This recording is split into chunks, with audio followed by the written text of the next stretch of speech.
Las zorras tienen cuevas para dormir, las aves de los cielos. Dios les bendiga. Hermoso este día que hizo el Señor. Nos gozamos y nos alegramos en Él. Mis saludos a cada uno de ustedes que está conectado en este estudio. Y vamos a continuar en nuestro estudio sistemático de la palabra del Señor en el segundo libro de Samuel, en el capítulo 18. Recordemos que lo último que vimos fue la muerte de Ahitofel. Él es el prototipo de Judas del Antiguo Testamento, el primer Judas que encontramos. David tuvo su Judas y el hijo de David también tuvo su Judas a un lado de él. Judas lo entregó. Y Ahitofel pues también fue un traidor en la vida de David. Eso lo vimos la semana pasada. Hoy día vamos a enfocarnos en el capítulo 18 y vamos a comenzar en el verso 1. Dice la Escritura: David pues pasó revista al pueblo que tenía consigo y puso sobre ellos jefes de millares y jefes de centenas. Y envió David al pueblo una tercera parte bajo el mando de Joab, una tercera parte bajo el mando de Abisai, hijo de Sarbia, hermano de Joab, y una tercera parte al mando de Itai, geteo. Y dijo el rey al pueblo: yo también saldré con vosotros. Hasta ahí vamos a leer y vamos a hablar sobre esto que está aconteciendo. Ya David toma su posición de comandante a cargo de sus tropas y como un experto guerrero, David organiza su ejército formando 3 grupos, como pudimos leerlo. A la cabeza de uno de los grupos puso a Joab, su general, y también puso a Abisai. Abisai era hermano de Joab, y aquí puso a un fiel seguidor de él, un hombre que en el capítulo 15, en el verso 21, se le acerca con su familia cuando ya David va saliendo de Jerusalén, porque Absalón ha determinado acabar con su vida y Absalón ha entrado a Jerusalén. Este fiel al rey Itai va con su familia y le dice: para vida o para muerte, él quería ir con el rey. Es una entrega total. Y estos son los líderes que sobresalen, que traen luz, que traen vida, que traen esperanza en el tiempo en que el enemigo ataca. Son unas joyas. Así que él les encomendó mucho. Estos 3 jefes de millares y jefes de centenas tuvieron una recomendación muy importante de parte del rey. Y en el verso 5 dice: y el rey mandó a Joab, a Abisai y a Itai, diciendo: tratad benignamente por amor de mí al joven Absalón. Y todo el pueblo oyó cuando dio el rey orden acerca de Absalón a todos los capitanes. Aquí ya David quiso que la batalla se llevara a cabo en un bosque, pero él le da instrucciones a sus generales. Y me gusta esta porción donde dice: todo el pueblo lo escuchó. Esto no fue un secreto, esto fue una orden del comandante en cargo de sus generales, en cargo de su ejército. En otras palabras, esta era la orden del rey: que no le hicieran daño a Absalón su hijo, que lo trataran con misericordia, con bondad. Es el corazón de David. Él amaba mucho a su hijo. ¿Qué padre no ama a sus hijos? Él no espera que Absalón muera, él quiere que Absalón viva. En el verso 6, salió pues el pueblo al campo contra Israel y se libró la batalla en el bosque de Efraín. Y allí cayó el pueblo de Israel delante de los siervos de David, y se hizo allí en aquel día una gran matanza de 20,000 hombres. Y la batalla se extendió por todo el país, y fueron más los que destruyó el bosque aquel día que los que destruyó la espada. David quiso, él fue el que escogió que la batalla se llevara a cabo en el bosque de Efraín, o sea, en Israel. Recordemos que no todo Israel había aceptado a David. Un lugar también muy propicio para ganar una batalla. Un lugar de grandes robles, arbustos espinosos, los cuales ocultaban, esos espinos ocultaban espantosos precipicios y grandes cuevas entre los cuales se sumieron en su terror. Cuando la aplastante derrota los asedió, ellos cayeron en esos precipicios. Esa es la descripción del lugar que nos da Spurgeon. Por lo tanto, para David ese lugar no era desconocido. David conocía palmo a palmo ese lugar. Sus hombres valientes, aguerridos, también conocían ese lugar. Ese era el lugar donde David podía escapar cuando el enemigo lo perseguía. Él conocía palmo a palmo, juntamente con sus hombres, ese lugar. Así que también vemos aquí algo bien hermoso, amados en Cristo. Vemos que quién realmente peleó esa batalla. David en un salmo dice, ellos confían en carros, en caballos, pero David confiaba en el Señor. Y es el Señor el que está peleando esa batalla. Si usted puede ver el versículo que dice que fueron más los que destruyó el bosque aquel día que los que destruyó la espada. Sus hombres no usaron mucho la espada. Fue el Señor que peleaba por ellos. Fueron destruidos por las condiciones del campo que ellos no tenían el conocimiento. Y aquí hay una enseñanza muy fuerte, hermanos. Muchas veces queremos meternos en campos que no conocemos, en territorios donde el Señor no nos ha metido. Queremos hacer la guerra espiritual sin el conocimiento del campo que vamos a tratar.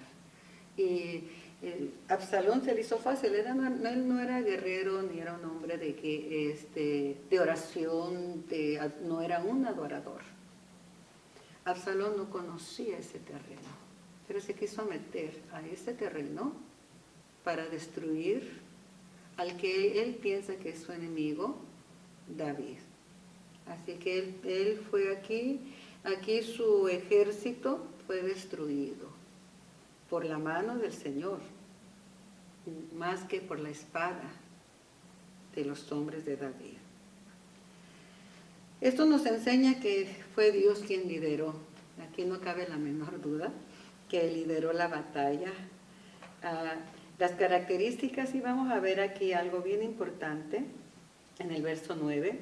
Y se encontró Absalón con los siervos de David, e iba Absalón sobre un mulo, y el mulo entró por debajo de las ramas espesas de una gran encina, y se le enredó la cabeza en la encina. Y Absalón quedó suspendido entre el cielo y la tierra, y el mulo en que iba pasó delante. Vamos a ver algo aquí, vamos a retroceder un poquito del capítulo 18, vamos a retroceder al capítulo 15, porque es muy importante. Aquí vamos a ver ya la muerte de Absalón, pero voy a enfocarme en las características. Cómo es que su pecado lo alcanzó para muerte. Y vamos a ver detenidamente el pecado de Absalón. Y las características de los Absalones, ellos son aquellos que siembran cizaña en el pueblo y fomentan la división, crean pleitos, incitan la rebelión del pueblo hacia la autoridad, son aduladores hasta el extremo, falsos y mentirosos. Pero veamos en la Escritura para que tengamos mayor conocimiento. Ya no vamos a hablar más de Absalón, va a morir Absalón. De aquí en los siguientes capítulos pues vamos a ver el dolor de David por la muerte de su hijo, pero sigue David gobernando en su reino, el reino que Dios le ha encomendado. Pero vamos a ver aquí las características y ya que nos quede bien claro y tengamos cuidado de esto. En el verso 4, y decía Absalón, ¿quién me pusiera por juez en la tierra para que viniesen a mí todos los que tienen pleito o negocio, que yo les haría justicia? Ahora vea, no solamente quiere ser juez en Israel, en la tierra, en la tierra. Son amantes de los nombramientos. Aman juzgar, se presentan como un salvador. Y lo único que hacen es perder a los que se les acercan con el disfraz de humildad y muy amorosos. Veamos detenidamente. No vamos a tratar más ya Absalón. Veamos detenidamente que los Absalones son amantes de los nombramientos. ¿Quién me pusiera por juez? ¿En dónde? ¿En Israel? No, por toda la tierra. Esas ansias de poder. Son insaciables en sus ansias de poder porque el orgullo es insaciable. Nunca están satisfechos con lo que tienen. Era el hijo del rey, pero él quería mucho más. Y no solamente gobernar en Israel, por toda la tierra. Decía además Absalón que me nombraran juez en la tierra, entonces todo hombre que tuviera pleito o causa alguna podría venir a mí, yo les daré justicia, el juez justo. Vea usted esto, piense detenidamente y vamos a ver más adelante con quién está asociado Absalón en este espíritu. En el verso 6, de esta manera hacía con todos los israelitas que venían al rey a juicio, y así robaba a Absalón el corazón de los de Israel. Es un ladrón. Robó el corazón de la gente mediante el engaño. De otra manera, queda manifiesto aquí que no puede. Es muy político y actúa muy políticamente incorrectamente. Esto lo hizo por 4 años, robando el corazón del pueblo. En el verso 7 vamos a ver otra característica. Al cabo de 4 años aconteció que Absalón dijo al rey, yo te ruego me permitas que vaya a Hebrón a pagar mi voto que he prometido a Jehová, porque tu siervo hizo voto cuando estaba en Jesús, en Siria, diciendo, si Jehová me hiciere volver a Jerusalén, yo serviré a Jehová. Verso 9. Y el rey le dijo, ven paz, y él se levantó y se fue a Hebrón. Entonces envió Absalón mensajeros por todas las tribus de Israel. Él ya está en Hebrón, pero ahora va a hacer algo aquí, a mandar espías a todo Israel, diciendo, cuando oigas el sonido de la trompeta, diréis, Absalón reina en Hebrón. Él envía espías por todas las tribus de Israel, para que cuando escucharan el sonido de la trompeta, gritaran, viva el rey. Él envía gentes a infiltrarse para que publiquen mentiras. Él no era el rey. Fue a Hebrón, supuestamente, a adorar. Pero él les dice, cuando oigan la trompeta, vayan primeramente a todo Israel, y cuando oigan la trompeta, ustedes digan que ellos tenían que gritar, viva el rey. Así es que tengamos cuidado. Él no era el rey. Aquí hay un espionaje diabólico. Invitó a 200 hombres que no sabían del plan de Absalón. Los Absalones invierten mucho. La única manera de contar con cierto número de gente que les sigan es invitándolos una y otra vez, fomentando una falsa amistad o compañerismo cristiano. Los Absalones se rodean con personas como Ahitofel, porque cuando llegó a Hebrón lo primero que hizo fue llamar a Ahitofel. Ellos se rodean de personas como Agitofel, personas resentidas, hermanos en ruina. Muchos de ellos van a ser muy allegados al líder.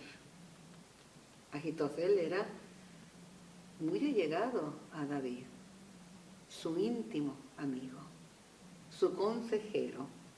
Pero los Absalones, sin querer, sin saberlo ellos, sin querer, sin pretender, lo que están haciendo cuando buscan a los Agitofeles, a los hermanos en ruinas, aquellos que resentidos, que amargados, que no han perdonado, lo único que están haciendo los Absalones, sin darse cuenta, es que están limpiando la basura del lado de su líder.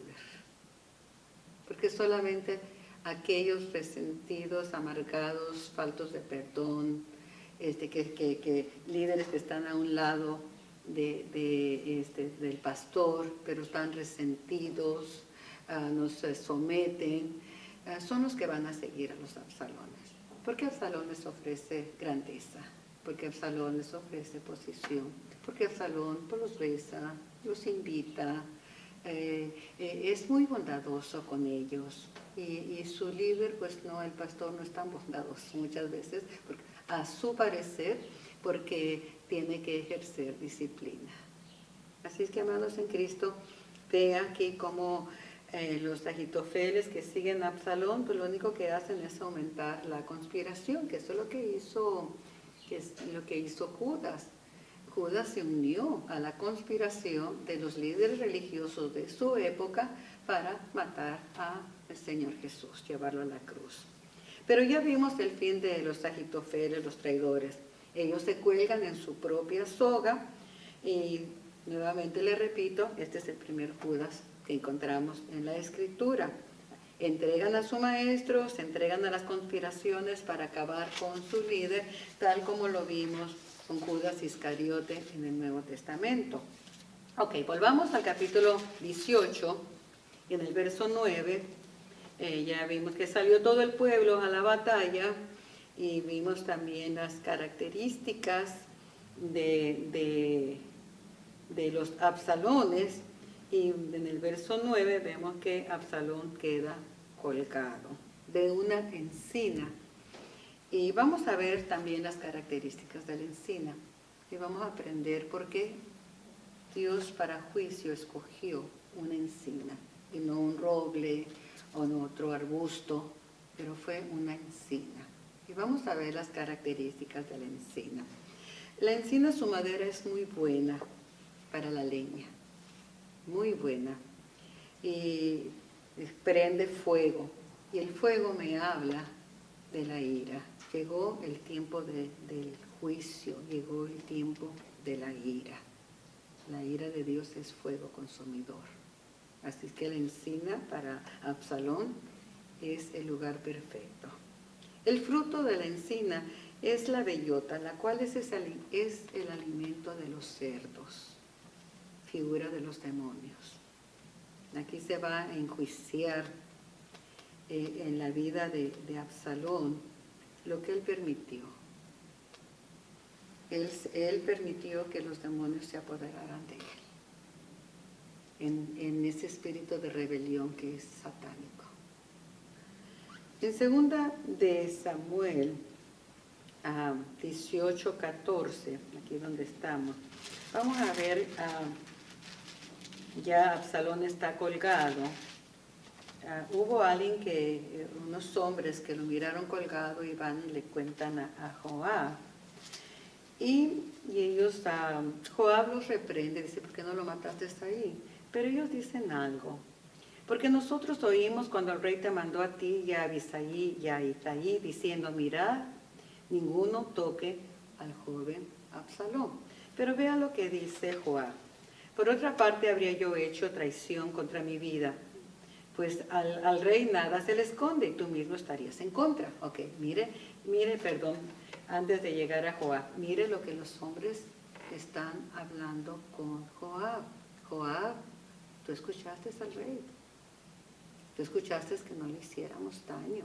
Y si lo hubiéramos hecho, era una traición. Y pues al rey no se le esconde nada y tú mismo estarías en contra. Entonces el hecho de tocar al joven Absalón por orden de no tocarlo, por orden era una traición que estaría en contra de su vida. Ahora miren la respuesta de Joab en el verso 14. Y respondió Joab: no malgastaré mi tiempo contigo. Y tomando 3 dardos en su mano, los clavó en el corazón de Absalón, quien estaba aún vivo en medio de la encina. Y 10 jóvenes escuderos de Joab rodearon e hirieron a Absalón y acabaron de matarle. No vamos a hablar en esta ocasión de Joab, pero usted ya entendió que Joab, aquí podemos verlo según lo que dijeron, lo que dijo esta persona cuando dijo: si yo lo hubiera hecho sería un traidor, porque al rey no se le oculta nada. Entonces no vamos a hablar, porque después vamos a hablar sobre él más adelante, porque no esto es el único caso de desobediencia de Joab.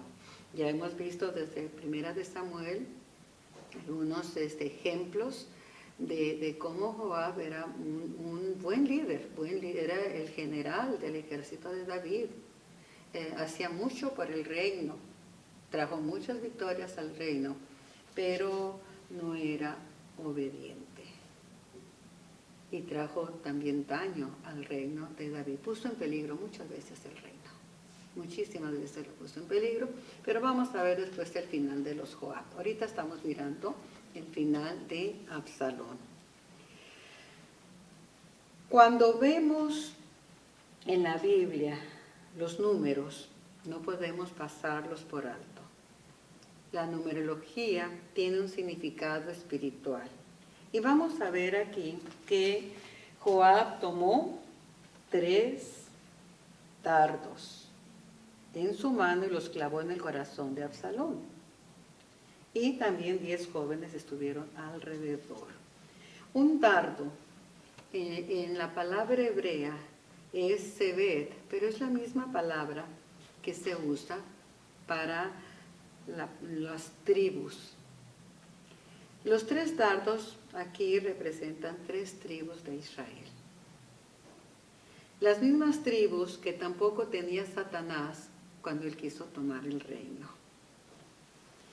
En Éxodo 28, vamos a entenderlo un poquito más, Éxodo 28, no me quiero extender, pero usted anótelo, Éxodo 28, y vamos a ver que ahí en este capítulo están las vestiduras sacerdotales, cómo tenían que, qué es lo que tenían que tener, qué es lo que tenían que llevar. Y vemos que en el pectoral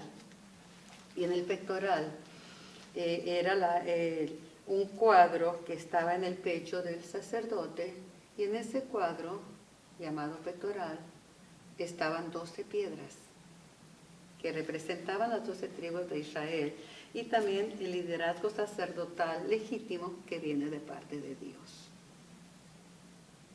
Otro detalle que vamos a tomar en cuenta, en Ezequiel capítulo 28, donde lo vimos la semana pasada, me parece que tratamos la caída de Satanás, en Ezequiel, vemos que cuando Dios enumera, a través de la Escritura, enumera la vestidura de lucero en ese tiempo, del ángel guardián, enumera las piedras preciosas que tiene su vestidura. Y habla de crisólito, voy a buscárselos para leerlos, porque es un detalle que no podemos pasar por alto. En Ezequiel capítulo 28. Vamos a tomar este tiempo y vamos a ver que si usted lee cuidadosamente Éxodo 28, se va y cuenta las piedras y el nombre de las piedras y lo que significan esas piedras, se va a dar cuenta que Satanás y Absalón no tenían esas piedras. pero quisieron tenerlas. Vamos a ver aquí en el verso 13 de Ezequiel 28, en Edén, en el huerto de Dios estuviste, de toda piedra preciosa era tu vestidura.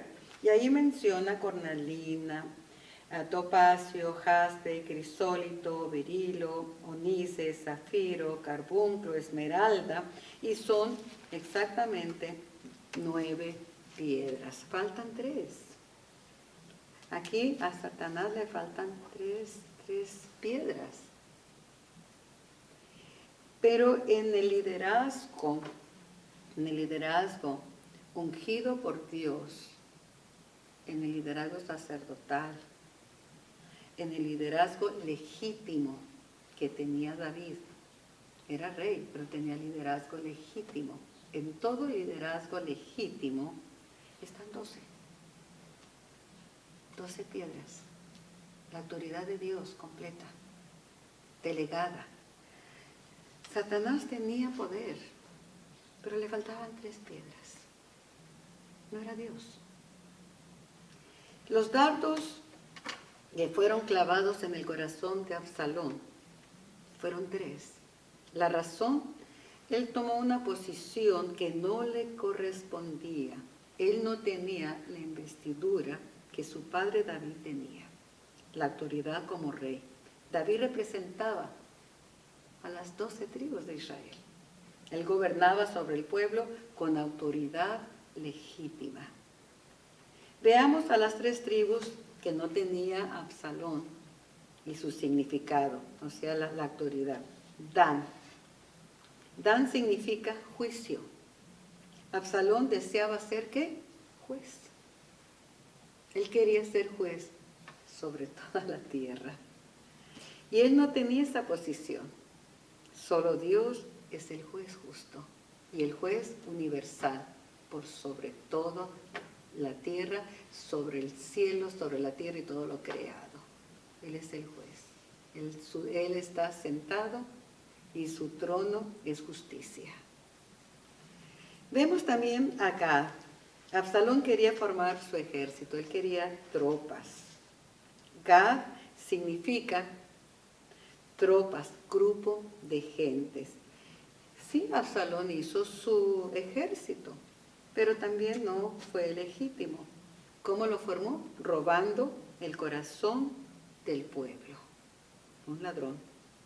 Neftalí. Neftalí significa el que pelea. Esta es otra característica de la violencia brava.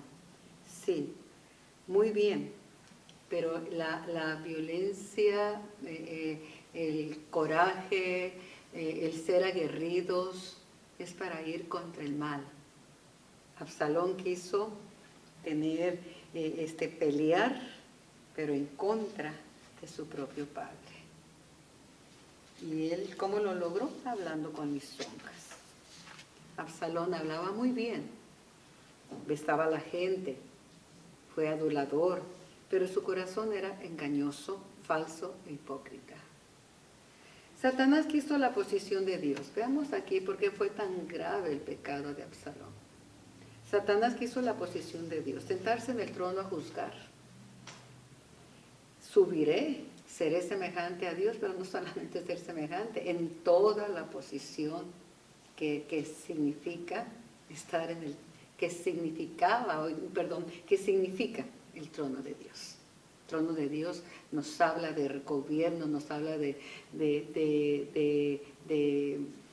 justicia, un reino que está cimentado en justicia. Entonces eso lo quiso Satanás. Él quiso tener esa posición. Él quiso tener un ejército, pero no lo tenía. Él lo pusieron de guardián en el Edén. Él no tenía ejército. Pero convenció a la tercera parte de los ángeles. Vemos otra vez el número 3 aquí para mandar. A la tercera parte de los ángeles para formar su ejército. Un ladrón. Tomó lo que no era de él. Esos ángeles que le creyeron y le siguieron pertenecían al reino de Dios. Satanás es lisonjero, habla muy bien, pero sus acciones son violentas. un asesino creando un imperio de terror y muerte. Jesús dijo que Satanás es un ladrón, un destructor y un asesino. Y lo dijo en Juan, en el Evangelio de Juan, capítulo 10, verso 10. Satanás se elevó hasta el tercer cielo, donde mora la presencia de Dios, pero de ahí fue echado hasta el abismo. Absalón subió al estrado de su padre, tomó sus mujeres, tomó su reino, robó el corazón de algunos para formar su reino, pero su pecado lo sube a una encina para ser derribado por causa de su pecado. Por esa razón, Absalón fue clavado con 3 dardos. Su propio pecado lo alcanzó y lo mató. Veamos Números. En el capítulo 32, en el verso 23. Mas si así no lo hacéis, he aquí habréis pecado ante Jehová, y sabed que vuestro pecado os alcanzará. Aquí lo vemos en la muerte de Absalón. Mientras los Absalones son derrotados por la maldad satánica, el espíritu de Absalón es un espíritu satánico. Es un espíritu que vimos paso a paso cómo se asocia al 100 con el espíritu de Satanás. Siguió los mismos pasos que siguió Satanás para su caída. Pero mientras los Absalones son derrotados por la maldad satánica que hay en sus corazones, y la raíz de esa maldad satánica es el orgullo, el deseo de grandeza, de posición, de exaltación. Pero mientras ellos son derrotados, los hombres como David podrán verse ante los ojos de los traidores como hombres y mujeres derrotadas, al subir la cumbre de los olivos. Pero lo que ellos no saben, que estos hombres y mujeres están subiendo la cumbre del monte de la unción, del plan y el propósito de Dios para sus vidas, para formarlos conforme a su corazón y que puedan ejercer la voluntad de Dios. Sí. Parece muchas veces nos vemos como derrotados, y Pablo también lo dijo, como derrotados, pero no estamos derrotados. El sufrimiento, el dolor, la aflicción, las pruebas, lo que muchos dicen no es que está pasando calamidades, aflicciones, porque está en pecado. Simple y sencillamente, como pecadores necesitamos la corrección. Y tienen razón, estamos en pecado. Pero esa corrección nos lleva al arrepentimiento, a limpiarnos, a buscar más de Dios. Nos lleva a reconocer nuestro corazón malvado. Y venimos subiendo esa cuesta de sufrimiento muchas veces, de traición, de hijos rebeldes, de situaciones adversas. Pero si seguimos el ejemplo de David y le subimos llorando, descalzos como la subió David, como lo ha subido Cristo Jesús, no nos espera otra cosa más que la unción del Señor, que el plan de Dios, que es tan perfecto, se cumple en nuestra vida, y así Él pueda formar nuestros corazones de acuerdo a su corazón. Esto, amados en Cristo, no es solo una enseñanza para la iglesia y su liderazgo. Esto también aplica a la familia, a los hijos rebeldes, que tratan de tomar el liderazgo de los padres y ellos son los que mandan en el hogar. Que el padre o la madre le pregunta al hijo qué es lo que quieres. Ellos son los que ya toman las decisiones.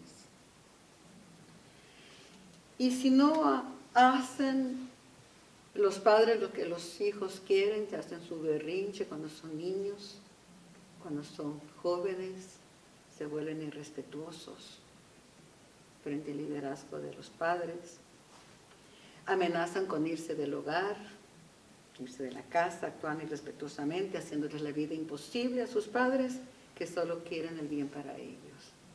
Pero también aplica a la pareja. Cada uno tiene su rol en el hogar. Y tristemente cuando el padre no toma responsabilidad, como en el caso de David, David descuidó su liderazgo en el hogar. Y las consecuencias fueron muy amargas para él. No puso orden, no puso disciplina, no disciplinó a sus hijos cuando ellos pecaron, no se opuso, no les estorbó, no hubo disciplina, no hubo corrección. Y más tarde tuvo que lamentarlo tristemente, con lloro, con pérdidas. El esposo que no ejerce su liderazgo de acuerdo a la voluntad de Dios, no es aquel que dice yo aquí mando, no. El liderazgo de acuerdo a la voluntad de Dios, eso lo hacen los del mundo. Y tienen muchas pérdidas y terminan tristemente.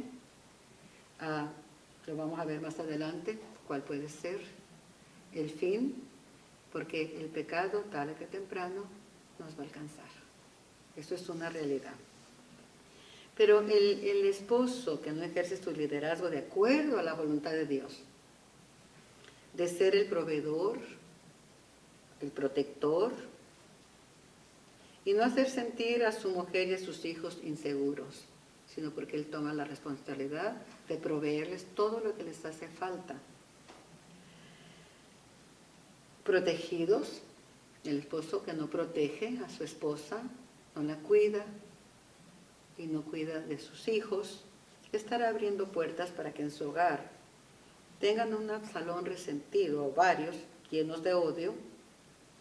Escuche esto, hijos, jóvenes, esto no justifica que ustedes actúen como Absalón, pero sí nos alerta a los padres a no ser irresponsables y tomar nuestra responsabilidad de acuerdo a la voluntad de Dios y ejercer un liderazgo, no como yo pienso, no como el liderazgo de Absalón, sino sometidos a la voluntad de Dios, nuestro Padre.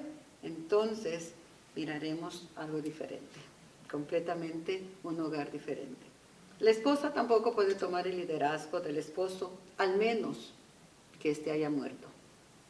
Y tristemente hay muchos esposos muertos espiritualmente, que son abusadores porque han perdido la autoridad espiritual. Al no seguir el liderazgo de su cabeza, el varón tiene un líder. El varón tiene una cabeza. Y esa cabeza es Cristo Jesús. Vamos a dar algunos ejemplos de la Biblia. Usted dirá, bueno, ¿qué pasó? Ya se salió del tema. No me he salido del tema. Estoy tratando los Absalones. En 1 de Samuel, capítulo 25, Abigail tomó la iniciativa en el liderazgo para evitar que muriera su esposo y toda su casa.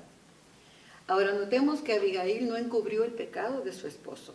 Fue y se postró delante de David y pidió misericordia por su casa, por ella y por su esposo. Y David perdonó la vida de su esposo y de su casa. Pero a los 10 días el Nabal murió. Nabal se llamaba a su esposo. ¿Por qué murió? Él escuchó lo que había pasado. Él escuchó la amenaza de muerte. David iba a matarlo y a todos sus hombres. Él escuchó que su mujer se postró delante de David. Pero no encuentro en la Biblia que él se haya arrepentido. Él tuvo un ataque de corazón, no se arrepintió, su pecado lo alcanzó. Pero también vemos otro caso. No me enfoco solamente, el pecado afecta al hombre, afecta a la mujer, a todos nos afecta. También vemos en Job que él fue íntegro Aceptó el mal que le sobrevino y no maldijo a Dios, sino que en todo fue fiel y agradecido con las situaciones adversas que estaba viviendo. En cambio, su mujer se endureció, no aceptó la voluntad de Dios en su vida. Y Job dice en el verso 2 y 10 que estaba actuando como todas las mujeres fatuas, o sea, como todas las mujeres necias. Le dio 7 veces más de lo que había perdido. Sin embargo, algunos comentaristas creen que la mujer de Job murió de postración nerviosa. No sabemos si esa fue, si es así. Algunos comentaristas lo dicen, porque Salomón dice en uno de los proverbios, en el Proverbios 6, verso 24, que Dios sabe librar de la mujer perversa. Sea cual sea el caso,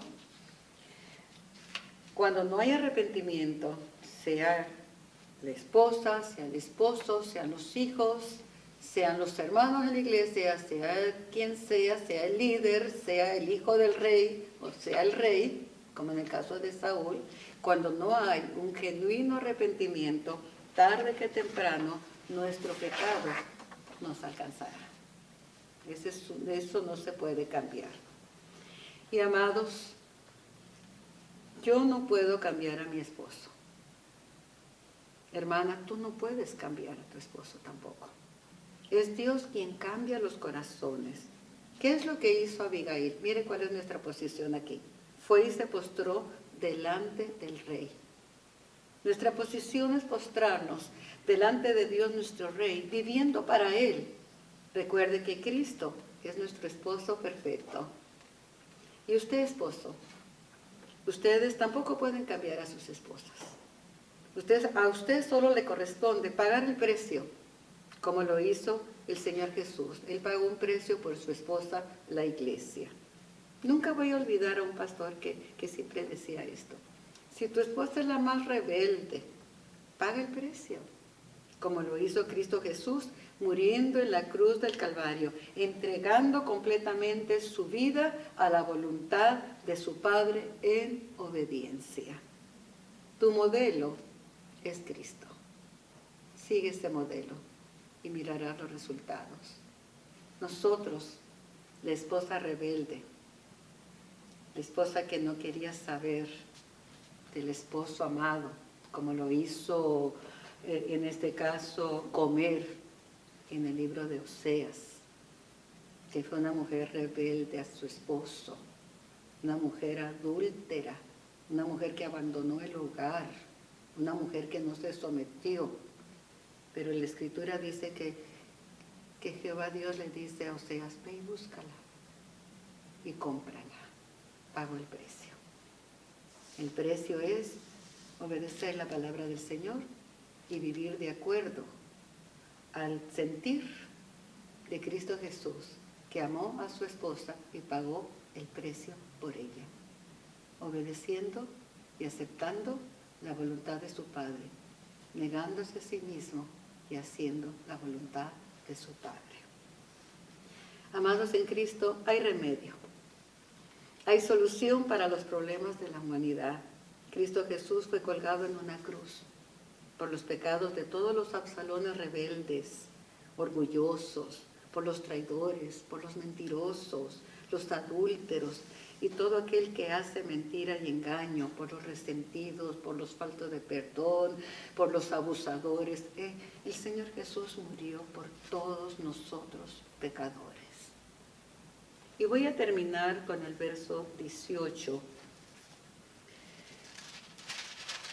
del capítulo 18. Perdón, con el capítulo 18, en la recomendación que hace David, cuando él les pide que no le hagan daño al joven Absalón, que sean benignos con el joven Absalón. El rey mandó a Joab, a Abisai y a Teí diciendo, tratad benignamente por amor de mí al joven Absalón. ¿Qué vemos aquí? Cristo Jesús intercediendo por nosotros. por el pecador, que seamos tratados con bondad, con la bondad de su corazón, por amor a Él, porque Él no quiere nuestra muerte. Él quiere que vivamos eternamente con Él. ¿Se puede dar cuenta el corazón de David? Porque Dios le dice un corazón conforme al corazón de Dios. Dios lo estaba formando a través de todo esto de toda la corrección y la disciplina que Él soportó y aceptó. Que Dios les bendiga, que Dios nos bendiga grandemente, nos ayude a reconocer la bondad de nuestro Padre Celestial, que por amor a Cristo, porque Él intercede por nosotros, que trate al pecador con bondad, para que nosotros procedamos al arrepentimiento, porque no quiere nuestra muerte, quiere nuestro bien. Que Dios te bendiga abundantemente, es el deseo de mi corazón. Bendiciones.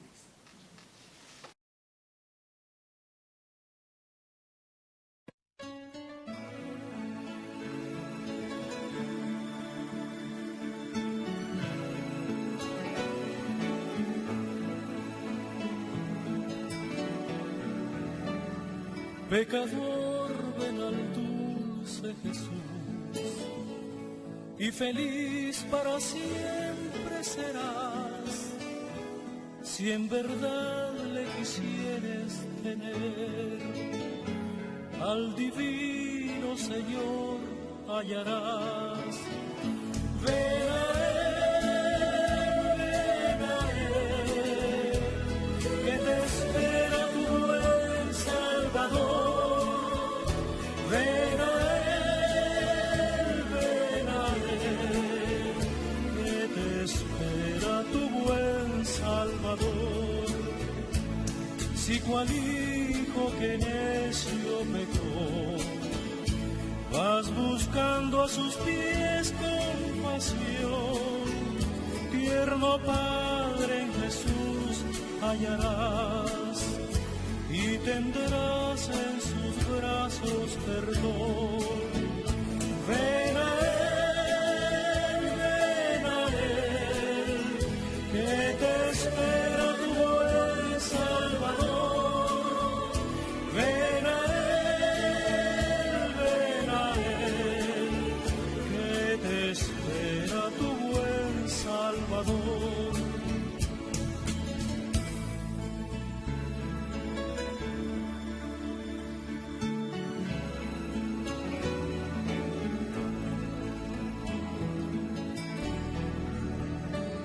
Si enfermo te sientes morir, Él será tu doctor celestial, y hallarás en su sangre también medicina que cure tu mal. Ven a Él, que te espera tu buen Salvador. Ven a Él, que te espera tu buen Salvador. Ovejuela que huyó del redil, he aquí tu benigno Señor, y en los hombros llevado serás de tan dulce llamado pastor. Ven a Él, que te espera tu buen Salvador. Ven a Él, que te espera tu buen Salvador. Ven a Él, que te espera tu buen Salvador. Ven a Él,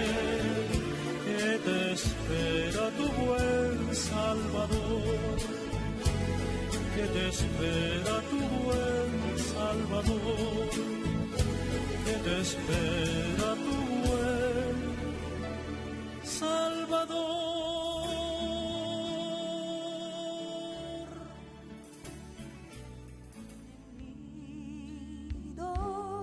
Mas el Hijo del Hombre no tiene un lugar donde su cabeza recostar. Sígueme, sígueme.